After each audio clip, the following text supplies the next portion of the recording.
Parma police tell us the 41-year-old man parked in this parking lot. He walked himself into the lobby and he told officers he wanted to turn himself in for a crime he committed. When officers came out to the man's car, they found his child unresponsive.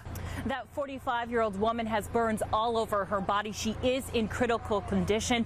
Neighbors tell me it sounded like a bomb went off. They say their home shook. They heard a loud boom. As you can see, crews are still working to clear the debris to be absolutely certain there was no one else left inside that home. Neighbors tell me they figured this land would be developed someday, but they're concerned that this road wouldn't be able to handle the traffic for the commercial development. So there used to be a vaccine for Lyme disease, but that's been discontinued. So your best bet really is to wear insect repellent with DEET. Make sure it has that DEET, and yeah, it's safe for the kids. Small comes here once every couple of months to the site where Robert Godwin Sr. was killed. She tells me this is where she feels closest to him. Lamb says one of the biggest things he wants changed are the nameplates. He wants them to say council members instead of councilman and councilwoman. The victim was shot right here in the city of Cleveland, but drove himself a mile away. He stopped just across the street from the city line into the city of Euclid. Not one, not two, not three, not four, but 5 shots fired into this house.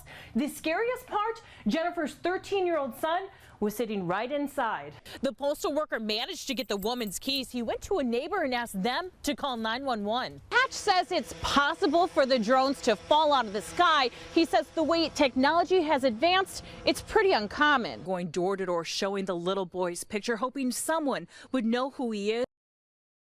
Well, this is the center of where the storm hit last night. You can actually see this tree that was snapped off. Now, Burger King workers tell me they can actually hear the tornado come up through this creek, jump over the street into that parking lot. Then it started throwing cars as if they were toys. Watch closely to the top left of your screen. There are 2 cars, both white, that will get swept up and spiraled by an EF1 tornado. The car on the left skids, slides, and is slammed onto its roof. The car on the right rolls, but lands back on its tires. My poor coworker was outside and she was like, I was holding on to the wall. You can see the whirling of the tornado whip through the parking lot. All of a sudden, there was just all of our windows and doors blew open and the lights started flickering and then everything just shut down. Inside the Burger King, they took cover. It pretty much went through the drive-thru. Here's another view. The light on the ceiling starts falling off and carts start blowing through the parking lot. There's a flash of light. Then you can see people start running through the parking lot. Watch this small child and their parent running for cover inside the grocery store. It lasted for 30 to 45 seconds. It doesn't seem that long, but when you're in here, it's a really long time. It took us by surprise because, you hear the sirens, but you just never think it's going to hit in your area. As quickly as the twister blew through, it was gone. We were actually surprised because we had heard the sirens and we got the notice that the tornado was coming through or that there was a possible tornado. And then when we drove through, we were kind of surprised that it actually had touched down right here. Yeah, so the good news, even with the 90-mile-per-hour winds and carts blowing around, no one was hurt. Of course, they spent the day cleaning up today. There was some damage to the roof here at the Burger King. There's some siding missing, but they tell me, as long as no one was hurt, everything is okay. Reporting live, Lacey Crisp, Cleveland 19 News. Most of us aren't working on our Halloween decorations in April, but then again, most of us aren't the Meyer family from Parma. They celebrate their favorite holiday the biggest way they know how. If you drive up and down Luelda Avenue in Parma, this is crazy. It's stop and go traffic at times. It was on Google. We were on Pleasant Valley and now we're Yeah, Googling. Where is this place at? Everyone wants to see Steve, go over there. I'll take a picture. Nick Meyer's latest Halloween decoration. That is an Imperial armored transporter for troops, we'll say, and it's from Empire Strikes Back. 7 years ago, Meyer and his family started the tradition of building a Halloween display in the front yard. Every year this guy puts out amazing things. I love it. I encourage it. It gets bigger every year. I think I kind of liked the clowns we did one year, and last year we did Friday the 13th Cabin is one of my favorites. This is AT-AT. Are you kidding me? I had to come here to see it for myself. It's just great. I love it. In case you were wondering, the AT-AT is 19 feet tall. One neighbor tells me he thinks they should add a Chewbacca on top. Last year was pretty awesome and he pretty much topped it. You'd think some neighbors might not want to stare at a 2-story Star Wars character for a few weeks, But you'd be wrong. No, this is our 4th year living next door to them, and we love it. People will continue to stop, smile, to look, You get us?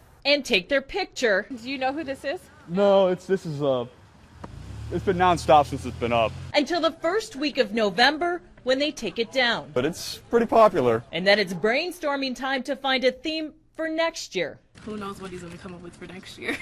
The Meyers always have a big party for Halloween. You can tell it's their favorite holiday. They tell me they're going to put out a suggestion box for their creation for next year. Lacey Crisp, Cleveland 19 News. He kept a certain distance away for obvious reasons, but Lacey, fill us in on what you know.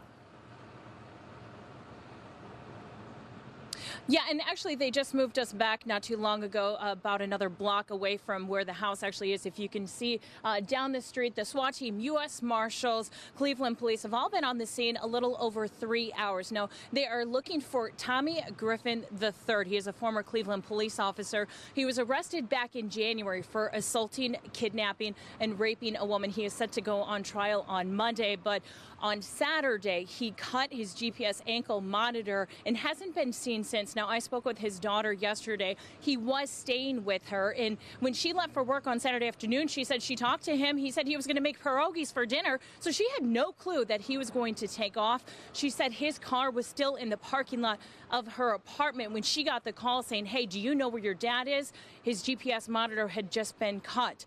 Fast forward to today, about 11 o'clock, we got a call from the U.S. Marshals saying that they had a house surrounded. Potentially Griffin was inside. Now, on scene, we have been able to hear from the Bullhorn police saying, you know, come out with your hands up. Can you at least come to the window, wave, let us know that you're okay? We don't know for sure that he is inside, but they do have this house surrounded, and I can tell you there are a handful of schools in this area. They have all been placed on lockdown. There are police officers at those schools. Parents have been notified to make sure that they know what is going on and that all of the students are safe at this time. But again, we have the U.S. Marshals, we have the Cleveland SWAT team surrounding this house, hopefully trying to bring out former Cleveland police officer Tommy Griffin III. All right, we'll continue to stay on that and check in with you as well. Lacey Crisp from our affiliate WOIO. Lacey, thank you.